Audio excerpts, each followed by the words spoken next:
Beauty and the Beast, a dreamy retelling. Thank you so much for tuning in tonight.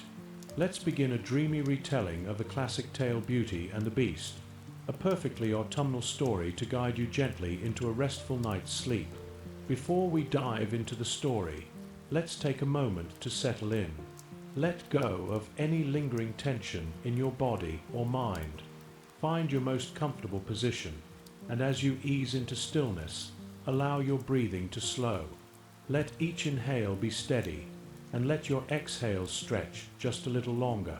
Focus your attention on the gentle rhythm of your breath, letting it become a soothing and mindful experience. Whenever I speak to you before each story, I try to share the words I know I would want to hear if I were falling asleep to this show. Sleep has often been elusive for me. There were long periods in my life when I struggled to drift off. Even now, there are nights when sleep seems distant, but over time, I've learned to stay calm and not let restlessness become a source of stress. Yes, sleepless nights can make the following day a little more challenging, but frustration only invites more wakefulness. So as you listen along tonight, remember that your breath can be a gentle tool to ease stress, soften tension, and quiet your mind. Deep, steady breathing helps calm the nervous system, allowing you to drift effortlessly into a peaceful night's sleep. And when you pair that with a dreamy bedtime story like this one, the effect is even more magical. This is a tale as old as time. So without further ado, let's step into the enchanted world of Beauty and the Beast. Once upon a time, there was a merchant named Laurent who had staked his entire fortune on a fleet of ships, only to lose them all at sea. A widower, he did not have a wife to share in his sorrows, but he did have 6 children, all of whom had grown accustomed to a life of privilege. When his debts were called in and rumors spread that the family was ruined, his children struggled to accept their new reality. As days turned into weeks and his missing ships failed to appear in port, the merchant was forced to sell their fine furniture, their carriage, and even his daughter's jewelry and elegant gowns. Eventually, they had to leave their lavish home behind and move to a small cottage on the outskirts of town. Laurent spent much of his time away, seeking out business acquaintances and searching for investors who might help him rebuild his fortune. Meanwhile, his children, 3 sons and 3 daughters, were left to tend to the house on their own. Though they were practically adults, his 3 sons and 2 eldest daughters were ill-prepared for this new way of life. Having known only luxury and leisure, they lacked the practical skills needed to manage a home. But the youngest daughter, Camille, was different. Whether it was her more impressionable age or her naturally sweet and steadfast nature, she took on the necessary household tasks without complaint. She did her best to learn the skills they once relied on servants for: cooking, cleaning, and keeping their small home in order. The villagers, who had long respected Laurent, regarded his spoiled brood with a certain coolness. The 5 older children made no effort to adjust, nor did they attempt to endear themselves to their new neighbors, many of whom might have helped them in their struggle. Camille, however, was determined to adapt. She sought guidance from the villagers, asking for advice on baking, sewing, gardening, and even raising chickens. At first, they regarded her with cautious curiosity, but as they watched her willingness to learn and work, their wariness softened into genuine affection. Over time, Camille became the quiet force that held Laurent's household together. While her 5 older siblings remained bitter, struggling to accept their fate, Camille ensured that their home was tidy and that there was always food on the table. She had embraced their new way of life, making the best of what they had. Then, one day, nearly 2 years after their misfortune began, Laurent received astonishing news. One of his lost ships had reappeared in the port, its cargo largely intact. The family rejoiced at this miraculous turn of events. The older siblings, overjoyed, immediately declared that their lives of hardship were finally over. Camille smiled at their happiness, but for her, the news did not carry the same weight. She had grown fond of their small cottage, with its neat little garden and the comforting scent of freshly baked bread. Of course, she wanted her family to be content, but deep down, She wasn't sure she wished to return to a life of idleness. She had discovered something precious. She liked being useful. In order to reclaim his cargo, Laurent had to journey to the port, a trip that would take a few days on horseback. Once there, he would oversee the sale of his recovered goods and arrange for a comfortable coach to bring him home. In anticipation of their restored wealth, he asked each of his children what gifts they would like from the city. His older children, still clinging to their former luxury, eagerly listed their demands: silk shoes with sparkling buckles, hats adorned with elaborate trimmings, velvet capes, perfumes, and jewels. Only Camille hesitated. She was quiet for a long moment, deep in thought. When her father turned to her and gently urged her to speak, she finally said, "Father, I have always dreamed of seeing a rose. They do not grow in this part of the country, and they are so rare and beautiful. If you could bring me a single rose, in any color, I would be truly grateful." Laurent chuckled at the simplicity of her request. Compared to the extravagant wishes of his other children, Camille's seemed almost absurdly modest. He readily agreed, thinking to himself that he would also bring her a necklace or some other small treasure to go with the flower. The morning of his departure was bright and clear. Camille carefully packed provisions into his saddlebags, making sure he would have enough food for the road. She bid him farewell with a small, tearful smile, her heart filled with an emotion she couldn't quite name. The others were far more cavalier about his journey. They were used to their father's travels and cared only for the lavish gifts he would return with. Camille, however, lingered outside the cottage long after Laurent had disappeared down the sun-dappled forest path. She had a strange feeling of unease, but she quickly pushed it aside. After all, fortune had finally smiled upon them. What was there to worry about? Laurent rode steadily toward the port city, his mind racing with excitement. Soon, he would reclaim his wealth and status. True, he had suffered great losses, but with this ship's cargo, he could rebuild. Perhaps he would invest in new ventures, import exotic spices and fine silks, maybe even expand his trade routes. The possibilities seemed endless. But when he arrived, his dreams came crashing down. Yes, the ship had returned, and yes, its cargo was largely intact, but word of his fortune had spread fast. His creditors had wasted no time.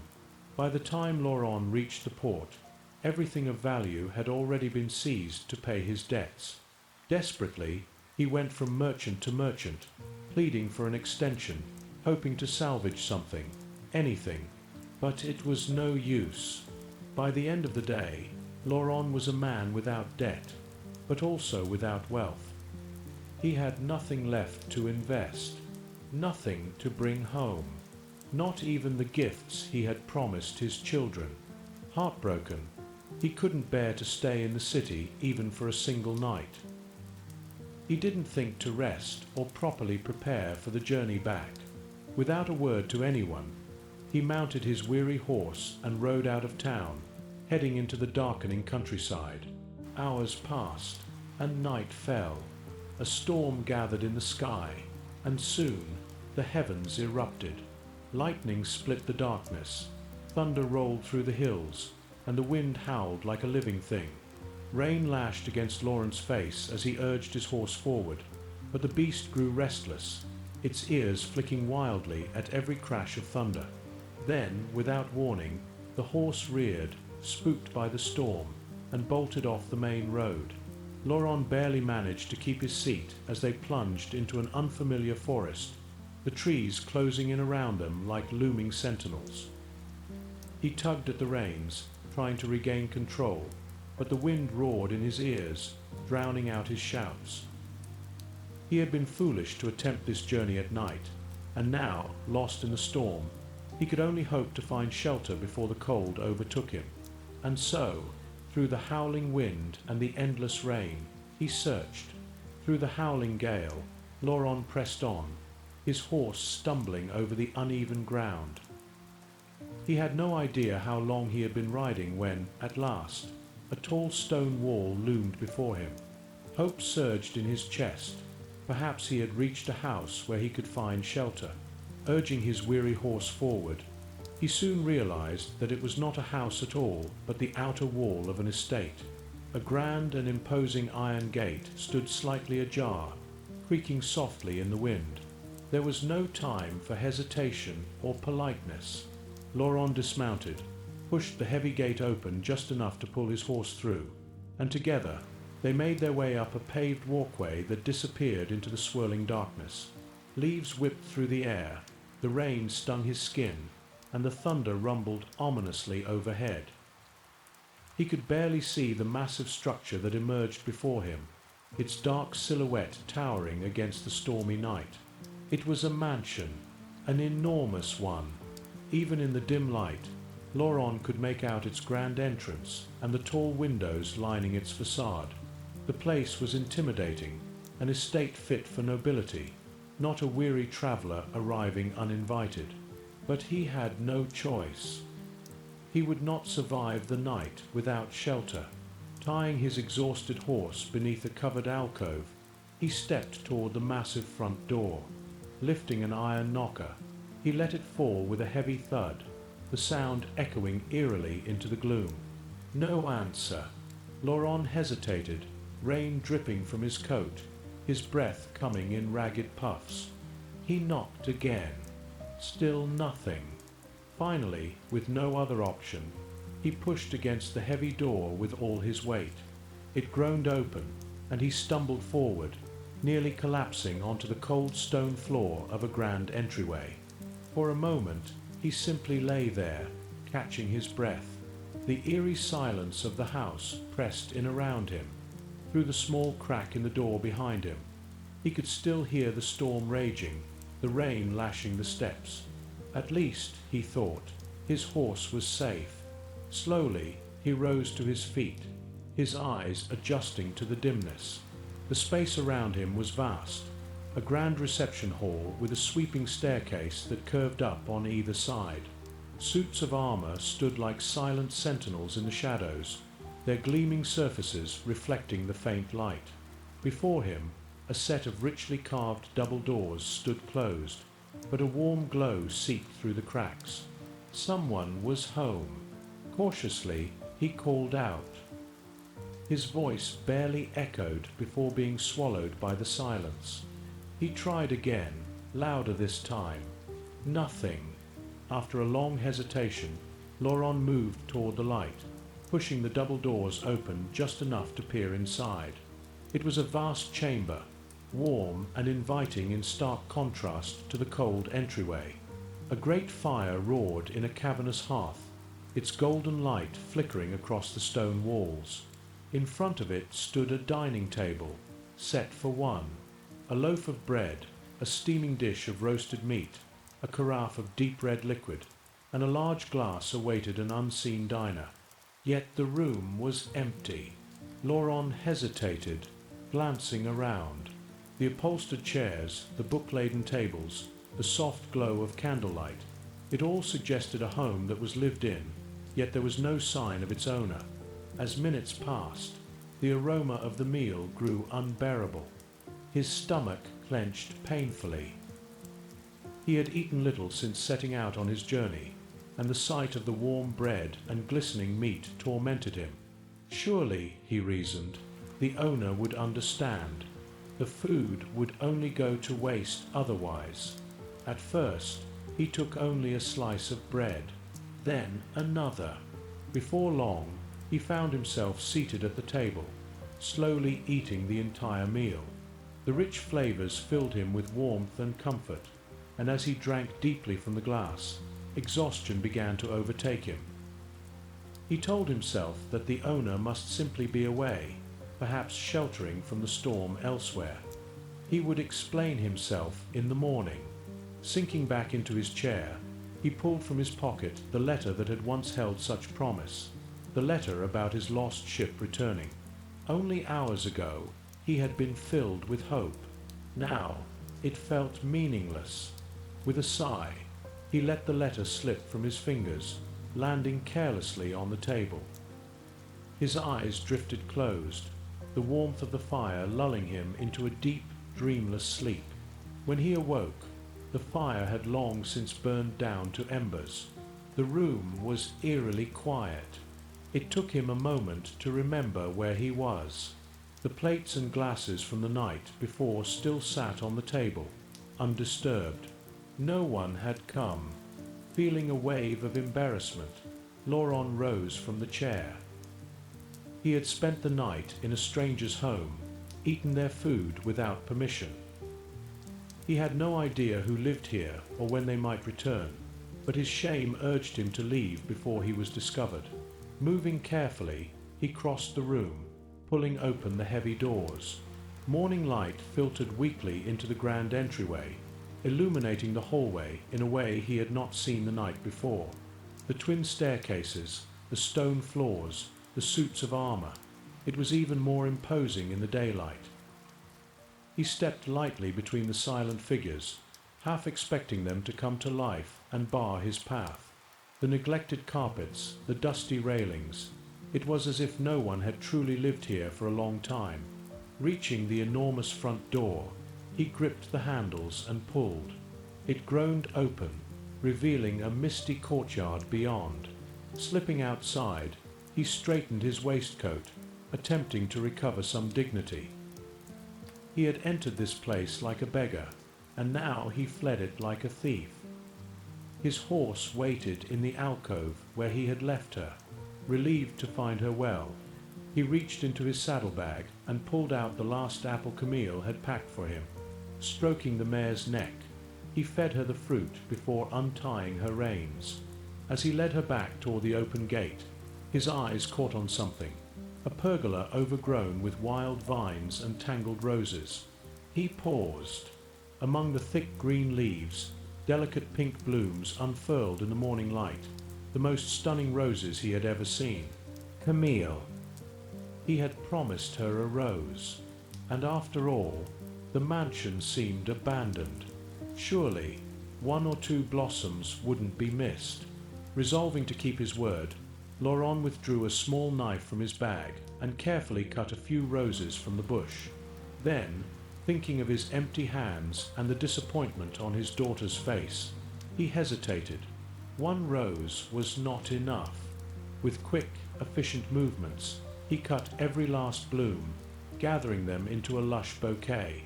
It was only when he backed away, his hands full of fragrant petals, that he felt it, the sensation of being watched. Slowly, Laurent turned. Standing behind him was a towering figure, broad-shouldered and imposing. At first, Laurent thought it was a man, but as his vision adjusted, his breath caught. This was no ordinary man. The stranger's face was half hidden beneath a wild mane of hair, his features rugged and untamed.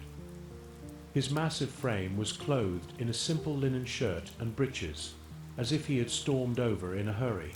But what struck Laurent most was the burning fury in his eyes. "What do you think you are doing?" the figure demanded. The voice was deep, rough, more growl than speech. Laurent froze, the bouquet hanging uselessly from his fingers. I didn't think anyone lived here," he stammered. "I assumed the roses would not be missed." The figure's fierce expression did not waver. "You ate my food," he said coldly, "slept in my chair. All of this I was willing to overlook." His gaze darkened. "But you have taken every bloom from my most prized rose bush. Each flower is priceless to me. You will compensate me for this theft." Laurent's heart sank. He had nothing to give. "Then you will work off your debt," the beastly figure declared. "Unless, of course, someone in your family takes your place." Laurent's blood ran cold. "You have 1 week," the figure said. "Choose." And with that, the beast turned away. The beastly figure strode away without another word, disappearing into the looming silhouette of the château. Laurent stood frozen, gripping the bouquet of stolen roses, his heart pounding. He had no choice now. He had to return home and confess what he had done. He did not know how, but he would have to make arrangements for his children to manage without him. Perhaps, in time, the man would calm his anger and reconsider. Perhaps he would not keep Laurent in his service for long. With the storm now past and daylight on his side, Laurent found his way back to the main road and turned toward home. His journey was slow. The weight of what he had to tell his children pressed heavily on his chest. It was a beautiful day, one of those crisp early autumn mornings where the mist lifted to reveal golden sunlight. Birds sang sweetly in the trees, as if nothing in the world was amiss. But for Laurent, every cheerful note felt out of place. His heart was too heavy for beauty. That night, he finally arrived home. His children rushed to greet him with excitement, eagerly reaching into his saddlebags, expecting the fine gifts he had promised. With deep regret, he offered them only the roses. Camille took hers gently, admiring its soft petals, inhaling its sweet fragrance with delight. But the others were unimpressed. They demanded to know where their real presents were, and so, around the crowded kitchen table, Laurent told them everything. He spoke of his journey to the port city, of his fleeting hope and ultimate ruin, of the château hidden deep in the woods and the terrible price he now had to pay. When he revealed that he was to return to work off his debt, his 5 eldest children protested loudly. "How are we supposed to manage without you?" They whined. Only Camille remained silent. She sat at the table, deep in thought, her expression unreadable. Then, at last, she raised her voice. "Enough," she said firmly. The others turned to her in surprise. Camille was not one to command attention. "I will go to the château in father's place," she announced. Laurent's breath caught. His eyes filled with tears. "No," he said immediately. "I cannot allow it. I will not allow it." But Camille's calm reasoning was difficult to counter. "Father, you are needed here," she said. "Without you, our family will struggle. I can be spared." She lifted her chin. "Besides, I have some skill in managing a household. I can cook, clean, whatever is required of me. It only makes sense." Laurent's heart ached at her words, but deep down, he knew she was right. There was no other choice. For the next 2 days, Camille carefully prepared for her journey. As the rose her father had given her began to wilt, she pressed it between the pages of a book. She wanted to keep it as a reminder of home, of her family, and of why she was leaving. Though she felt a quiet fear at what lay ahead, she was determined. She would make her father proud. The morning of Camille's departure dawned bright and clear. She and Laurent packed her modest belongings into a small cart, which they hitched to their faithful old mare. The château was 2 days' journey away, and Laurent knew of an inn where they could stay for the night. Her siblings gathered in front of the cottage to see them off.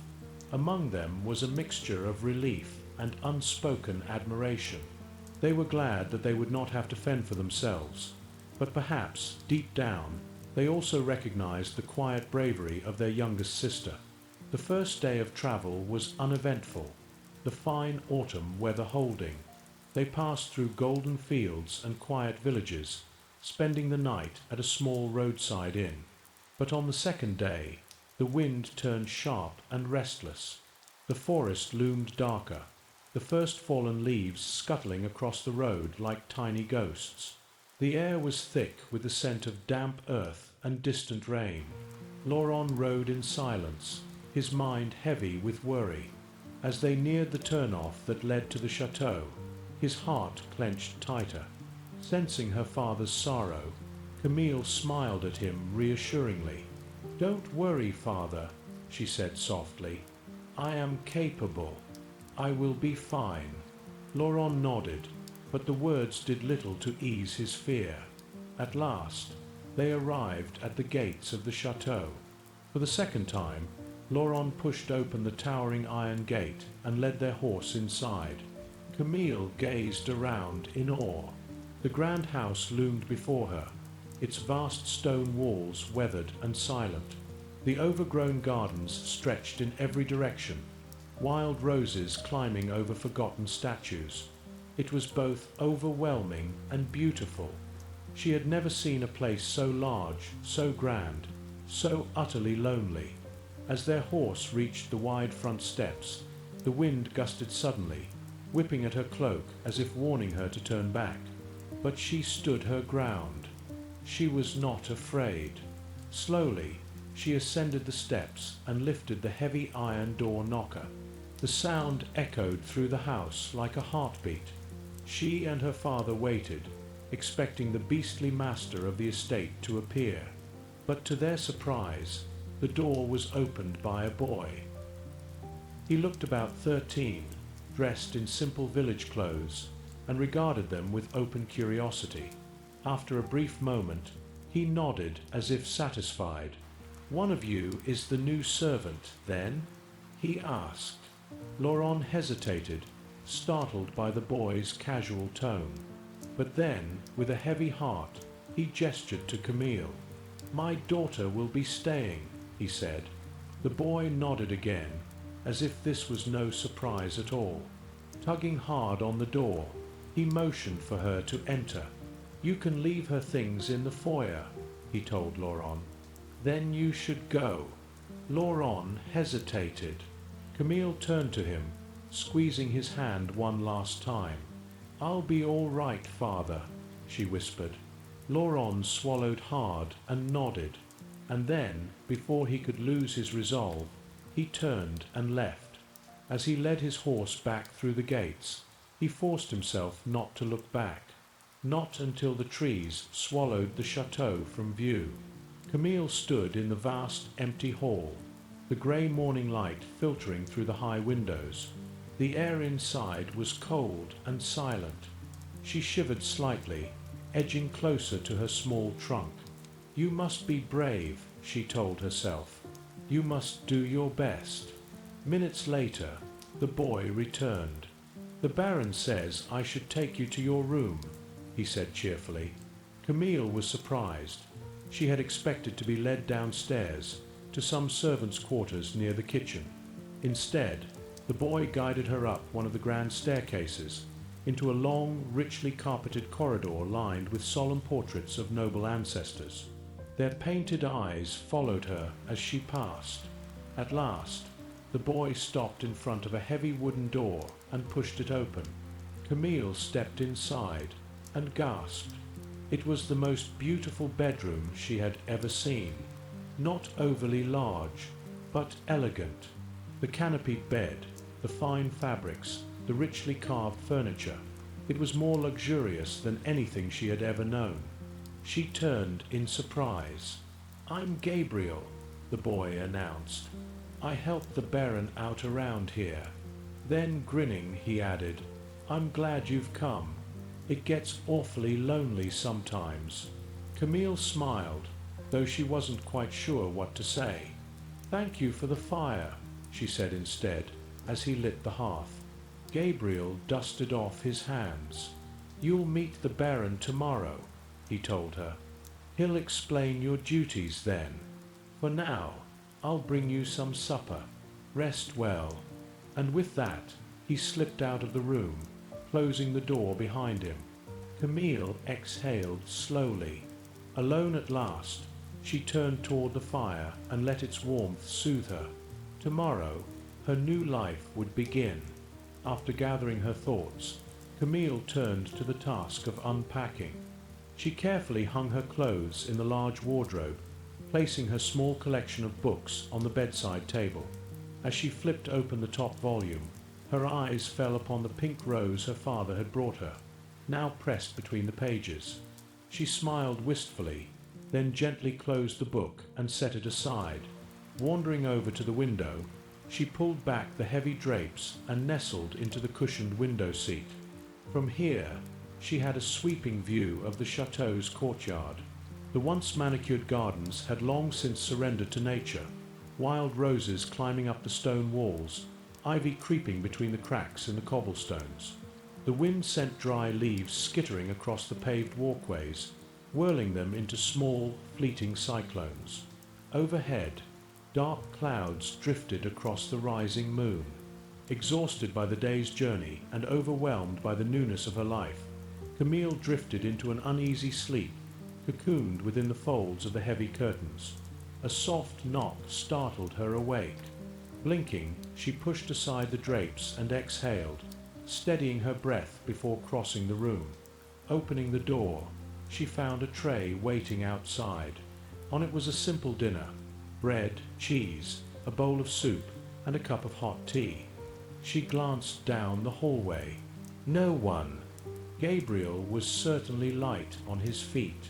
Bringing the tray inside, she set it on a small table by the fire and ate ravenously, finishing every last bite. Sleep weighed heavily upon her, and she barely managed to change into her nightclothes before crawling beneath the soft coverlet. She was asleep in less than a minute. That night, Camille dreamed. She found herself wandering the château's darkened halls, following a large dog. The animal would vanish through a doorway, only to reappear seconds later farther down the corridor, always just out of reach. She quickened her pace, determined to catch up. At last, she reached a room where the dog had disappeared. But when she stepped inside, there was no dog, only the back of a man sitting at a desk. The figure began to turn in his chair, but before she could see his face, she woke with a start. Sunlight streamed through her window. The fire had long since died down. Camille rubbed her eyes, trying to shake off the lingering strangeness of the dream. A knock at the door pulled her fully into wakefulness. Gabriel stood outside, balancing another tray. "Good morning, Miss Camille," he greeted cheerfully. "I've brought you some breakfast." Then, gesturing toward the grand entryway, he added, "The Baron requests that you meet him in his study once you're finished."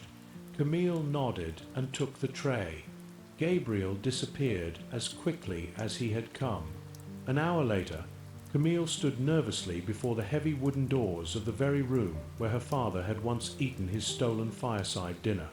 Inside, she could hear the rustle of papers. Taking a steadying breath, she knocked lightly. The sounds ceased. A chair scraped against the floor. Moments later, the door swung open, revealing the master of the house. Camille barely stopped herself from recoiling. The Baron was enormous. His frame was broad, his shoulders powerful, and his features, overshadowed by a thick mane of facial hair, were severe. His heavy brow furrowed as he studied her, his mouth set in a permanent scowl. But Camille forced herself to remain composed. She dipped her head in polite greeting. The Baron regarded her for a long moment before giving the slightest nod. Without a word, he stepped aside, gesturing for her to enter. She followed him inside, and he motioned for her to sit in the chair by the fire. He lowered himself into the armchair opposite her, studying her with unreadable eyes. "So," he said at last, his voice deep and gruff, "you are the one who has come to work off your father's debt." Camille nodded. The Baron leaned forward slightly. "Are you familiar with basic household tasks? Cleaning? Some cooking?" "Yes," she answered simply. He seemed satisfied with this, reaching for a heavy iron ring of keys from the table beside him. He continued, "As you can see, I am very short on help here. Gabriel takes care of my basic needs. His mother provides bread, milk, and eggs each day, and he runs errands into town. But beyond that, there is no one else." He gestured around the vast room. "I am sure you have noticed the state of the house." Camille had. The château, despite its grandeur, was steeped in neglect. "It is too much work for just you and Gabriel," he admitted, "but we will make do." He paused, as if expecting her to protest. Camille said nothing. These were not the conditions she had imagined, but arguing would change nothing. The Baron exhaled and handed her the ring of keys. "These will open most rooms in the house, though there is little reason to use many of them.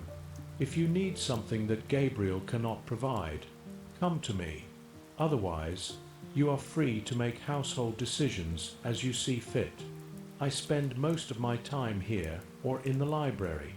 Camille could only nod, overwhelmed by the enormity of what he was entrusting her with. The Baron stood abruptly, signalling the end of their meeting. As she rose to leave, he added, "Dinner is at 7. It would be sensible if you joined me in the dining room." Camille dipped her head in acknowledgement. "Thank you, sir." She stepped into the hallway, closing the door behind her. For a moment, she stood in the echoing foyer, staring down at the ring of keys in her palm. They were heavy, ancient. They carried a quiet authority. She had no idea what doors they would unlock, but she was certain they would open more than just rooms. A movement in the shadows drew her attention. Gabriel grinned at her. "Well, how did it go?" Camille let out a breath she hadn't realized she was holding. He tilted his head. "Would you like a tour?" She smiled, grateful for the distraction. "Yes, please." And so, her adventure as the château's housekeeper began. As they walked, Gabriel filled her in on the strange life of the château's master. The Baron lived alone. He had for years. Because of his fearsome appearance, the people of the surrounding villages avoided him, whispering unkind stories behind his back. When he did appear in public, he was met with wary glances and cold shoulders. Only Gabriel, it seemed, had come to know the man behind the fearsome exterior. "The Baron is fair," he insisted. "A good man, despite what people say." Camille listened carefully, but said nothing. They moved through the château's long corridors, past grand rooms that had been untouched for decades. Most of the mansion was unused, forgotten. Bedroom after bedroom lay draped in dust sheets, their fireplaces cold and dark. Furniture was stacked haphazardly, cobwebs stretching between the once elegant pieces. The windows, clouded with years of grime, barely let in the outside light. The work ahead of her was staggering. But then, as they turned a corner, Gabriel opened a set of carved doors. "Come," he said, "you'll want to see this." Inside was a vast library. Rows upon rows of books lined the towering shelves, stretching high toward the vaulted ceiling. Dust motes floated in the golden light of the stained glass windows. The scent of aged parchment and leather filled the air. For the first time since arriving, Camille felt something stir within her. Wonder. Gabriel grinned. "It's marvelous, isn't it?" She nodded, a slow smile creeping onto her lips. Perhaps, just perhaps, this place wasn't as dreadful as she had feared. The library took Camille's breath away. It was a vast, magnificent space, stretching high with gilded ceilings and walls lined with towering bookcases. Rows upon rows of books filled every inch, their spines in rich shades of crimson, forest green, navy blue, and deep brown, each one begging to be pulled from the shelf and explored. Rolling ladders stood at either end of the room, ready to glide along the cases so that no book was beyond reach. Camille had always been an avid reader, treasuring the few books she had managed to keep during her family's financial ruin. But never in her wildest dreams had she imagined a collection like this. According to Gabriel, the Baron spent most of his time here, and it was easy to believe. Piles of books lay open on tables, pages marked, volumes stacked in careful clusters. Two well-worn leather armchairs sat by the hearth, their cushions sunken with years of use. Gabriel explained solemnly that his daily task was to keep the fire burning here, ensuring the room remained warm and inviting. Camille ran her fingers lightly across the spines of the books, inhaling the familiar scent of aged parchment and ink. She longed to sink into one of the chairs, open a book at random, and lose herself in its pages. But there was work to be done. That first day, she and Gabriel dusted and scrubbed the front hall, then moved on to the kitchen. Though Gabriel and the Baron had been preparing their own simple meals for years, the kitchen itself had long been neglected. Dust coated the counters, pots and pans had dulled, and forgotten shelves had become cluttered with long unused utensils. Camille was no expert cook, but she took pleasure in restoring order to the space. She sent Gabriel to town with a list of supplies, then rolled up her sleeves and began to work. She cleared the unused surfaces, polished the copper pots, and swept every inch of the stone floor until the kitchen gleamed once more. Slowly, the cold, empty space began to feel alive again. By the time dinner approached, she had even managed to prepare a simple roasted chicken. It was nothing elaborate, but she was proud of it. With little time to tidy herself, Camille returned to her room to freshen up. Gabriel had rekindled the fire, and she used the washstand to cool her face, changing into her nicest dress. As she crossed the room to draw the curtains for the night, she paused, gazing out into the gloom. The courtyard lay still, unervingly quiet. The trees did not stir, the ivy on the stone walls did not shift, and no birds called from the distant woods. It was as if the grounds were holding their breath. A strange hush hung over the château, unnatural in its depth. With a shiver, Camille pulled the velvet drapes closed and turned away. There is much to learn about this place. Taking up a candle, she made her way down the darkened hall, descending the grand staircase toward the dining room. The dining hall was vast, far too large for only 2 people. Once, this space had surely hosted grand feasts and glittering parties. Looking up, Camille admired the crystal chandelier, its facets catching the dim light like a canopy of frozen stars. Gabriel had set 2 places at the far end of the long table, and dinner was laid out, waiting. She was the first to arrive. Moments later, the Baron appeared in the doorway. He hesitated for a fraction of a second before nodding in brief greeting, then gestured toward the table. Camille took her seat. "I see you and Gabriel have been hard at work," the Baron observed, his eyes flicking toward the hearty meal. "He has borne a heavy burden these past years as my only help. I am glad you will be here to lighten it." Camille nodded, unsure of what to say. As she was about to address him formally, the Baron held up a hand. "Please," he said, "you may simply call me Antoine." A dark smile ghosted across his face. "I am lord of nothing now, only of this château and its pile of dusty relics." There was a sharpness to his jest, a bitterness that lingered beneath the words. Then, more seriously, he added, "I regret that you were compelled to come here under such circumstances, but I hope you will be comfortable. I try to be a fair man, and I am glad of the company." Camille offered him a small smile. "Would you like me to tidy the library tomorrow?" she asked hesitantly. "I wasn't sure if you wanted me to go in there." Antoine considered this, then nodded. "Yes, that would be fine," he said. Then, after a pause, he added, "You should feel free to borrow any book you like. After all, in the words of Descartes, the reading of all good books is like a conversation with the finest minds of past centuries." He leaned back slightly, studying her reaction.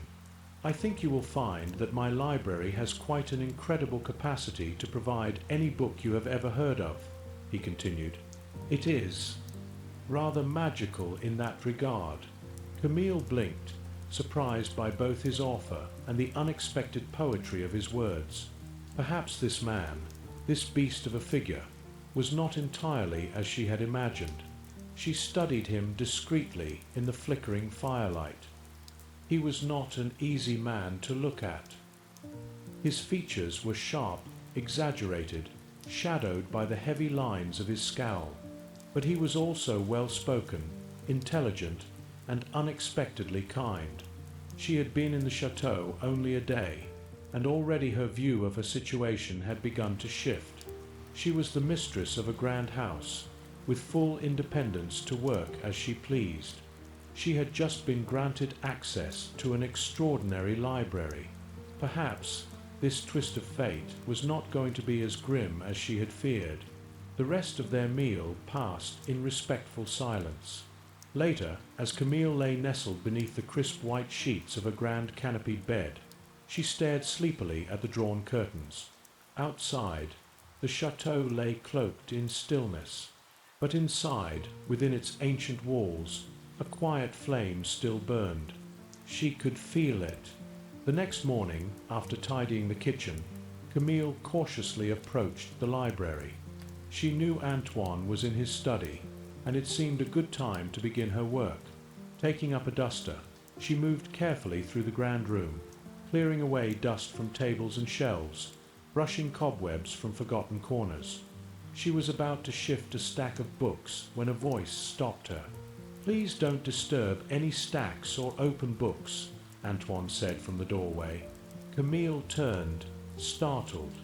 "I apologize," she said quickly, stepping back. Antoine shook his head.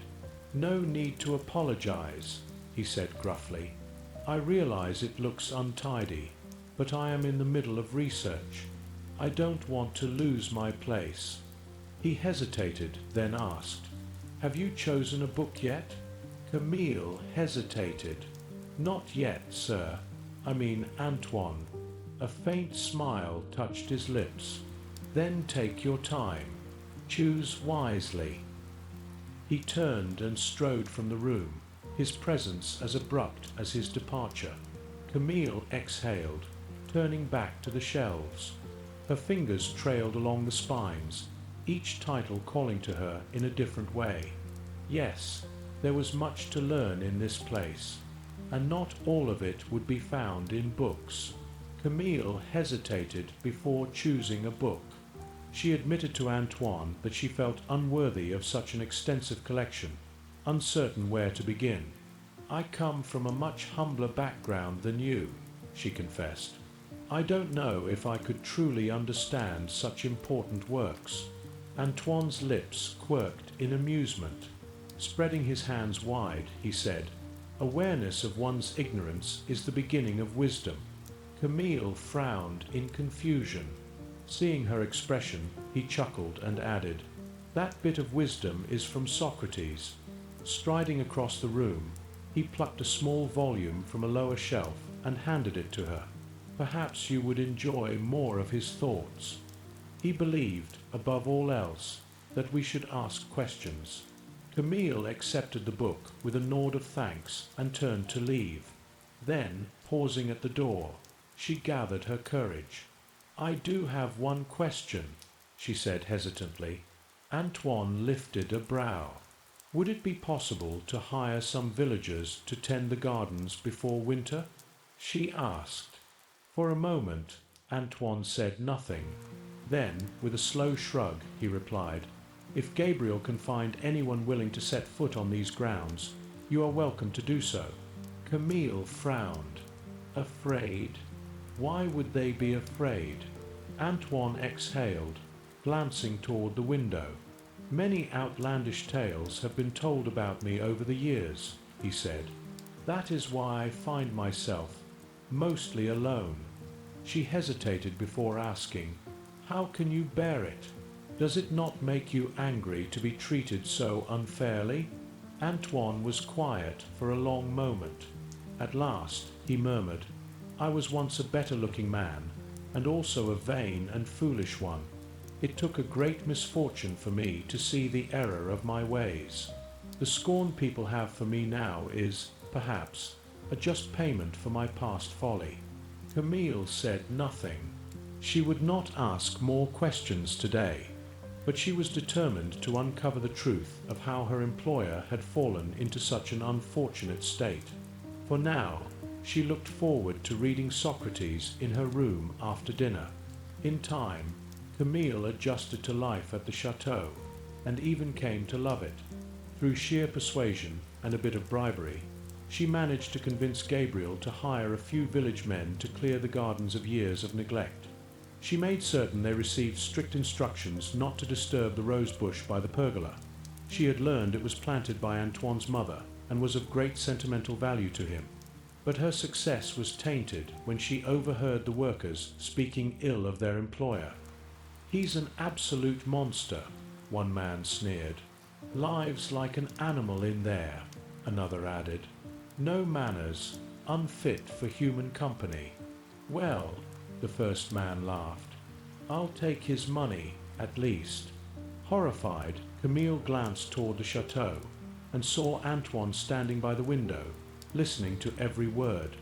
Her heart clenched as she rushed to close it, anxious to spare him any further cruelty. But he waved her off, unconcerned. "I'm used to it," he said simply. "It has been many years since I was welcome in society." Camille's hands clenched at her sides. "How can you tolerate such unfairness? These people don't even know you." Antoine studied a nearby stack of books. An English playwright once wrote, "Heat not a furnace for your foe so hot that it do singe yourself. By bearing no ill will toward these ignorant men, I ease the burden on myself." When Camille did not reply, he turned to her with a faint smile. "You might enjoy Shakespeare," he said. "He wrote some excellent plays." And with that, he returned to his books, leaving Camille to consider his words as the grey afternoon light dimmed outside. Despite the daily work that awaited her, Camille still found time to explore the château. As autumn settled in, with crisp air and early sunsets, she wandered its corridors by candlelight, using her heavy ring of keys to unlock the mysteries behind the countless doors. Most were bedrooms. Once grand and elegant, they now sat shrouded in dust sheets, their fireplaces cold, their fine furniture untouched for decades. But one day, she stumbled upon a room unlike the others. It was a lady's chamber, still full of its owner's belongings. A graceful dressing table stood beneath the window, its surface cluttered with delicate perfume bottles and jars of powder. Nearby, elaborate wigs sat on their stands, frozen in time, waiting for a ball that would never come. Camille opened the wardrobe and gasped. Rows of silk gowns in shimmering pastels and deep jewel tones hung inside, their fabrics whispering as she ran her fingers over them. They were in the fashion of the era before the Revolution, remnants of a world long gone. Moving to the chest of drawers, she hesitated before sliding one open. Inside, delicate necklaces lay tangled together, their gemstones winking in the dim light. In a small velvet box, a sapphire ring rested like a drop of frozen ocean. Camille's breath caught. Carefully, she closed the box and slid the drawer shut. She had not come here to steal. Regretfully, she stepped back into the hallway and locked the door behind her. It had been like stepping through a portal into a forgotten past. By far, it was the most beautiful thing she had seen in the house. Camille faithfully wrote letters to her father, which Gabriel delivered to town on his errands. She assured Laurent that she was treated well and that she enjoyed her work. And then, after her first month, something unexpected happened. Antoine approached her one evening as she was setting the dining table. "You should not be working without pay," he said simply. Camille straightened, caught off guard. "I came to settle my father's debt." "And you have done so," Antoine interrupted. "But you work harder than any servant I have ever had. I would be remiss if I did not compensate you for it." Camille blinked, and just like that, she was no longer a servant repaying a debt. She was an employee, a paid member of the household. That night, as she prepared for bed, she tucked her first wages into an envelope, sealing it with care. Tomorrow, she would send it home to her father. Smiling to herself, she lay back against the pillows, gazing at the shadows that flickered along the ceiling. The château still held many mysteries, and somehow she felt that her story here had only just begun. Antoine had insisted. Camille would no longer work without pay. The damage to the rose bush has long since been atoned for, he told her. I hope you will stay as my housekeeper, and for that you will receive a salary. Camille gladly accepted. She had found her calling within these grand, forgotten halls. Her skills in organization and care were put to good use, and the company of Antoine and his magnificent library had become her greatest joy.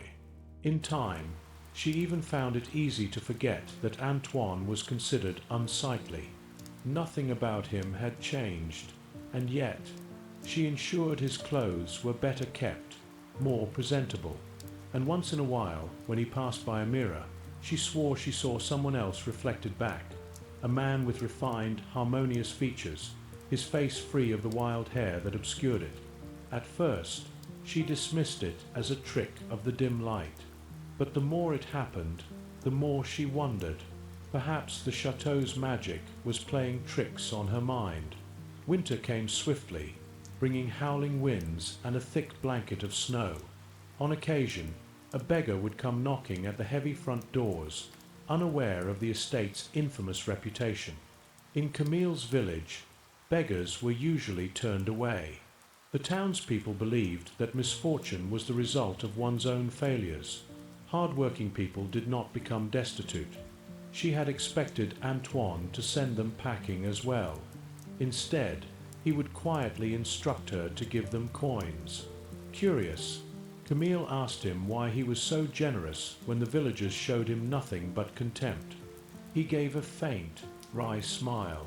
A philosopher I admire, Aristotle, once said, "It is the characteristic of a magnanimous man to ask no favor, but to be ready to do kindness to others." Then, with a sigh, he added, "I must learn to be a more magnanimous man, because my past choices led me to ruin." Camille longed to ask more, but that evening, as they dined by candlelight, she finally gathered the courage to ask the question that had been on her mind since her arrival. "My lord Antoine," she corrected herself, "how did you come to be so alone in this château?" Antoine hesitated, exhaling deeply. He leaned back in his chair, rolling his glass between his hands. Then, with a long sip of wine, he began his tale. "Many years ago, I lived here with my mother. My father had died when I was still young, and so this estate became mine. My mother was a remarkable woman. She was the heart of this place, beloved by all, full of warmth and endlessly kind. She had a way of making everything around her brighter." Antoine's expression darkened. "It was her rose bush that your father stripped of its blooms." He paused before continuing. "When she fell ill and passed away, I was left to my own devices. And I," he let out a bitter laugh, "I did not live well. I was young, foolish, and vain. I squandered the family's fortune on extravagant possessions and ridiculous parties. I neglected the estate, let debts pile up, and dismissed my responsibilities. Without my mother's guidance, I became worthless, to myself and to everyone around me."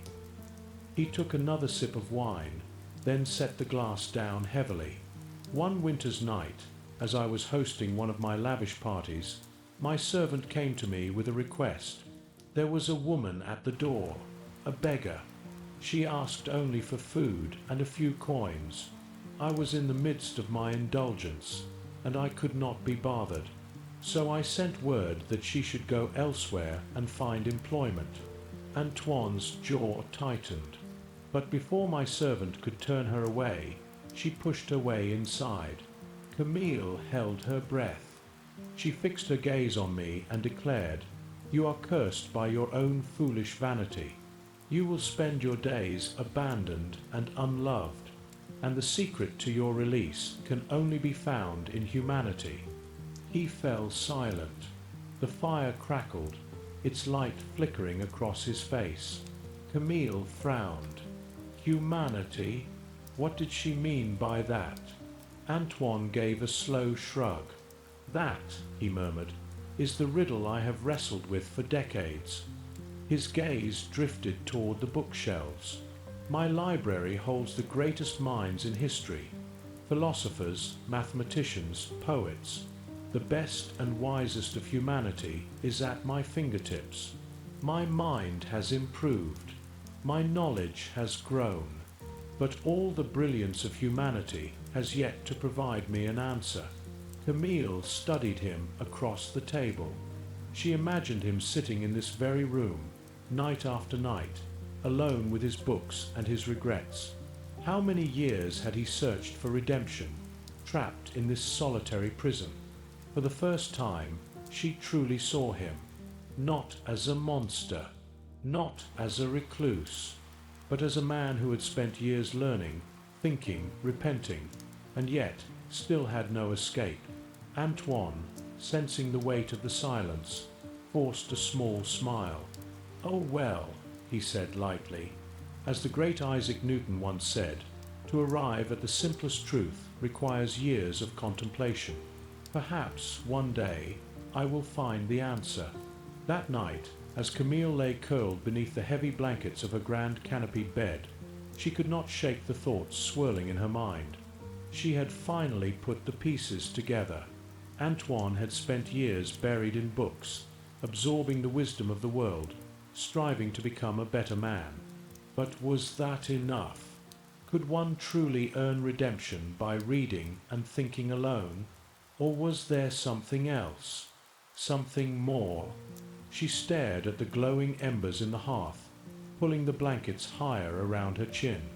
She hoped there was something more, because she had come to admire him deeply, and she could not bear the thought that he would remain trapped here forever. Winter deepened. The château was surrounded by an endless expanse of snow, its towering drifts swallowing the courtyard. The wind howled through the abandoned corridors, rattling the old glass panes. Yet inside, by the warmth of the hearth, life continued in quiet companionship. Camille, Antoine, and Gabriel fell into a steady rhythm. The grand mansion remained mostly locked and unused, but the few rooms they needed were snug and clean, thanks to Camille's diligent care. Meals were simple but hearty, and the days passed peacefully. In the evenings, they gathered by the fire. Sometimes, Antoine and Camille would discuss philosophy, literature, or history. Other times, they would sit in comfortable silence, each lost in their own thoughts. It was a strange existence, but it was pleasant. Even through the endless winter, the château did not feel empty. Not anymore. Spring arrived at last. The snow melted into gurgling streams, the bare branches unfurled their first tender leaves, and the air carried the scent of damp earth and new beginnings. One morning, Camille received a letter from her father.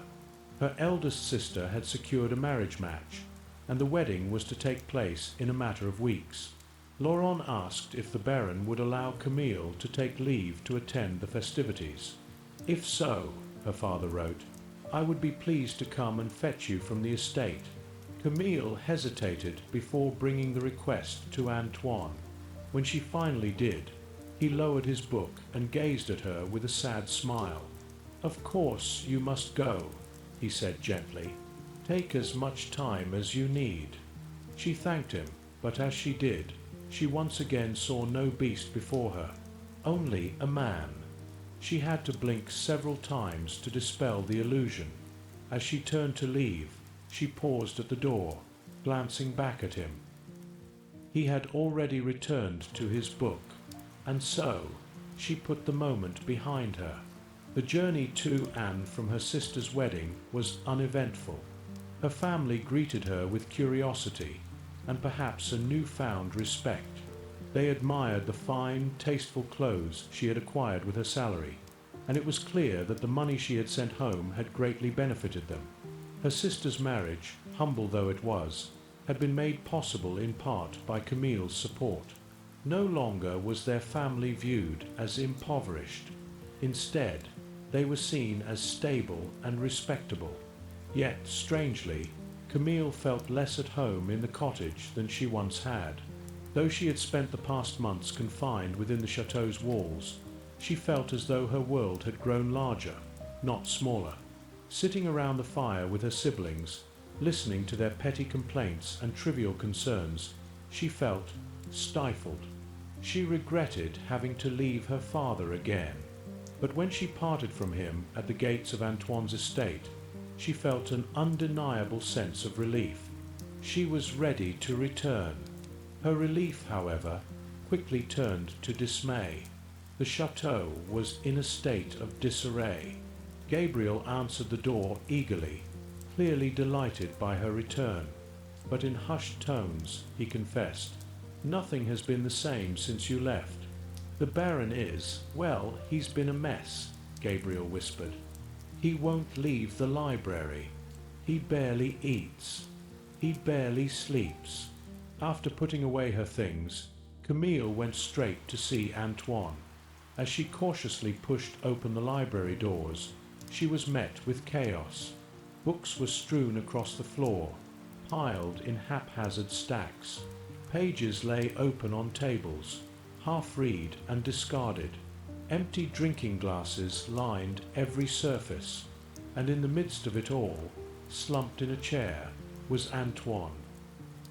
He looked as if he hadn't changed his shirt in days. At the sound of her arrival, he lifted his head. His expression, sheepish, relieved, was that of a man who had just been rescued. Once again, Camille struggled to adjust her vision. Logically, she knew she stood before a man who was unkempt, unshaven, beastly in appearance. But her eyes saw something else. It took her a moment before she could see him as others did again. Yes, there he was, in dire need of cheering up. It took only a few days for Camille to set things right again. Dust and neglect of a fortnight were easily dealt with. Meals were prepared, the house was aired, and life fell back into order. And Antoine's mood improved instantly. One evening, when Gabriel was helping her arrange fresh linens, he confided in her, "Please don't leave again." Camille frowned. "Why?" Gabriel sighed. "The Baron sank into the most terrible melancholy when you were gone. He was completely useless. He didn't even remember to eat." Camille did not know what to say to that. With spring bursting into full bloom, it was impossible to remain melancholy for long. Camille was glad she had insisted on having the gardens cleared before winter. Now, the courtyard was radiant. The plantings designed by Antoine's mother, long hidden beneath weeds and neglect, flourished once more. Flowers of every colour unfurled their delicate petals in the sunlight. Each morning, new buds appeared, filling the air with their soft fragrance. The château seemed to breathe again. The windows were thrown open, and fresh air filled the once stale rooms. Life felt new. In the afternoons, Camille and Antoine took to reading outside in the pergola. He often released Gabriel from his duties early, so the boy could enjoy the sunshine with his friends. Yes, something in the estate, something in Antoine, had changed. As summer neared, another letter arrived from Laurent. This time, it was Camille's second sister who was to be married. Once again, she was invited to attend. But this time, Camille hesitated. She felt obligated to be there, but she could not bear the thought of leaving Antoine alone again. Faced with this dilemma, she made a bold decision. "If I must go," she told Antoine, "then you must come with me." Antoine went rigid in his chair. "What? Come with me to the wedding?" she repeated. Take a room at the inn nearby. He stared at her in horror. Have you not seen how people react to me? He asked stiffly. Camille had expected this. She countered calmly. My village is far from here. The people there have never seen you. They have no reason to fear you. She hesitated before adding, and besides, I do not think you are terrible. Antoine looked away. You may not, but they will. Camille did not argue. Instead, she simply said, Then I will not go without you. Antoine froze.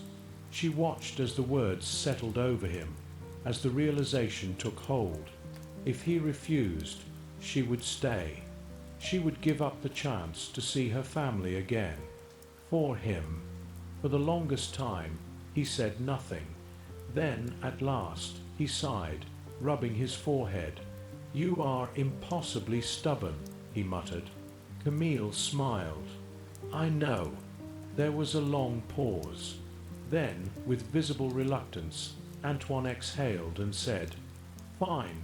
And just like that, the beast would walk among men. Antoine had agreed, at last, but he did not seem pleased about it. As the preparations moved forward, his mood remained dark, as if he were dreading the moment he would have to step beyond the walls of the château. Camille, however, was determined. She sent Gabriel to the tailor in town with precise instructions. Antoine would have a new suit, one befitting a man of his stature. She had long noted that his clothing, while fine, was outdated, a relic of a bygone era. The frivolous styles of decades past did nothing to suit him. The new fashion was cleaner, simpler, dignified. Perhaps, if he was dressed in something modern, he would feel less like a man trapped in the past. The day of their departure arrived. Gabriel stood at the chateau's steps, watching in open fascination as Antoine climbed into the carriage. In all his years of service, he had never seen the Baron leave the estate. Don't worry, Gabriel promised with a grin. I'll keep the place standing until you return. With that, the carriage rolled forward, and the journey began. It was a glorious day for travel. The road stretched ahead, dappled with golden sunlight that filtered through the dense canopy of trees. The leaves whispered in the warm summer breeze, and birds sang in jubilant chorus as the carriage wheels clicked steadily over the packed earth. At first, Antoine sat in brooding silence, as if refusing to acknowledge the reality of his presence among the world once more. But after a few miles, Camille mentioned a book she had been reading, and soon they had fallen into their usual lively debate. As they spoke, she found herself watching him from the corner of her eye. The familiar sharp wit, the quiet humor, the intensity of his thoughts. This was the Antoine she knew. For a fleeting moment, as the sunlight slanted across his features, she could have sworn she was sitting beside a charming, distinguished gentleman. Smiling to herself, she did not try to dispel the illusion. Twilight had settled by the time they arrived at her family's cottage. As the carriage pulled to a stop, the front door burst open, and her siblings spilled onto the doorstep, gawking openly at the sight before them. Antoine stepped down from the carriage with quiet dignity, but Camille's siblings made no effort to hide their surprise. Laurent, to his credit, was far more composed. He stepped forward and nodded politely. Thank you, my lord, for escorting my daughter and for honoring us with your presence. But Camille's relief was short-lived. She heard the unmistakable sound of a whisper, her brother murmuring something to one of her sisters. Then came the suppressed giggles. Her cheeks burned with humiliation. They were mocking him. The moment Antoine departed for his lodgings, Camille allowed herself to be ushered inside, where she was immediately drawn into wedding preparations and idle chatter. But her mind was elsewhere. She worried for Antoine. How was he faring at the inn? Were the townspeople treating him with kindness, or was he suffering their cruelty in silence? As she lay in bed that night, staring at the ceiling, she wished the wedding were over. She longed to return to the château, to home.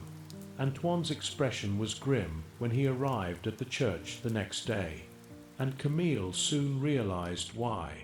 Throughout the ceremony, they were stared at. The church was small, the congregation even smaller, and every single pair of eyes seemed to be fixed upon them. She clenched her hands in her lap, seething with quiet fury. She had grown up among these people, the same villagers who had once taught her to bake, to garden, who had once welcomed her into their homes, now stood at a distance, whispering behind their hands. Not one person extended a polite word to Antoine. Not one. Her own family ignored him entirely. And then, as they stood on the village green after the ceremony, she heard them, two men, speaking just loud enough to be overheard. "He may have money," one sneered, "but he'll never convince anyone to marry him with a face like that." The other man laughed. Sad state of affairs when you have to court your own maid. Camille's breath left her in a rush. Her pulse pounded. She set down her punch with slow, deliberate care. Then, without a word, she turned and strode to the center of the gathering. The murmur of conversation faded as heads turned toward her.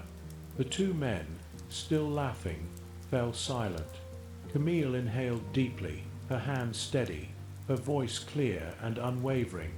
"I have heard," she said, "every word that has been spoken about my friend and my host, a man who has treated me with nothing but kindness and respect." A hush fell over the crowd. She lifted her chin. "You stand here, whispering like cowards, passing judgment on someone you have never even spoken to." One of the men shifted uncomfortably. "I see you," Camille continued, her voice ringing through the summer air. "I see your small, narrow minds, your cruel words, your pettiness." Her gaze swept over them all. "I thought I knew this village," she said quietly. "I thought I knew you." A stunned silence followed. Then, without another word, she turned on her heel, strode back to Antoine, and took his arm. "Come," she murmured. "We are leaving." Camille stepped forward, her voice clear and unwavering. "I convinced the Baron to come with me because I thought you to be good people," she declared. "I was sure that his fine character and his kindness would make it obvious to you all that he is not the beast you make him out to be." She let her gaze sweep across the silent gathering. "Well," she continued, her voice steady but sharp, "I was wrong." Murmurs rippled through the crowd. "None of you are worthy of his notice," she said, "and so we will trouble you no longer." The hush deepened. "But before we go," Camille added, her chin lifting, "let me tell you this. Antoine is a better man than any other here. I would choose him as a companion over every single one of you, 100 times over." Silence. Complete, stunned silence. The villagers stood frozen, looking from Camille to Antoine in bewilderment. And then something changed. As Camille turned to face him, she felt her breath catch. Where Antoine had stood only moments before, there was now a man, handsome, dignified. His deep, intelligent eyes met hers, warmth shining through them. His features were no longer rough or exaggerated, but strong, well-defined, and utterly human. Camille blinked, expecting the illusion to fade. It did not. No matter how many times she tried to adjust her vision, to clear her head, the change remained. The coarse facial hair, the imposing features, gone. And, stranger still, the villagers acted as if nothing had happened. They greeted Antoine warmly, offered him handshakes, nodded at Camille with pleasant smiles, as if the cruel whispers and stares of the day had never occurred. It was baffling. It was miraculous. A veil had been lifted, for good. That was how Antoine was finally released from his enchantment. 4 years he had searched for answers in books, believing that wisdom alone could free him. But he had misunderstood the woman who had cursed him. All those lonely decades, learning to be kinder, more generous, more forgiving, had changed him. And it was that very humanity that had won Camille's heart. That was the missing piece. That was what had freed him. Not long after, Camille and Antoine sat together beneath the pergola in the garden, watching his mother's rose bush bloom abundantly once more. Twilight descended upon the château, the air thick with the scent of summer flowers. Crickets sang in the distance, their melody blending with the rustling leaves. Camille studied the man beside her. His handsome face, so long hidden behind the guise of the beast, was now at peace. And then, with quiet purpose, Antoine reached into his pocket. From within, he pulled a velvet box, one that Camille recognized immediately. The ring, the very one she had once admired in his mother's chamber. "You," he said softly, "are the only person who ever took the trouble to know me, truly know me." He smiled. Then, in the way that had become so very him, he quoted, as Copernicus said, "At the center of everything is the sun." His eyes held hers. "You," he murmured, "have become that Sunday." Camille let out a breathless laugh, her heart swelling. Antoine winked. "Besides," he added, "I believe you have adequately demonstrated that you are more than qualified to manage this château." She laughed again, nodding in agreement, and as he slipped the sapphire ring onto her finger, she gazed down at it in wonder. She had once seen it glimmer in the sunlight, nestled among fine gowns and forgotten treasures, as if whispering a secret. Now it was hers. Now she was part of the château's history and its future. Before the summer's end, Camille and Antoine exchanged their vows beneath the open sky, in the courtyard of the château. They stood among the rose bushes, the scent of blossoms mingling with the warm breeze. Birds sang sweetly from the treetops as sunlight bathed the scene in gold. As Camille took Antoine's hands in hers, she looked up at the château, no longer a place of loneliness and regret, but a home filled with love and laughter. She had arrived here as a stranger, uncertain of her place in its vast, shadowed halls. But now she belonged. Through kindness, patience, and the search for wisdom, she and Antoine had found happiness. Together.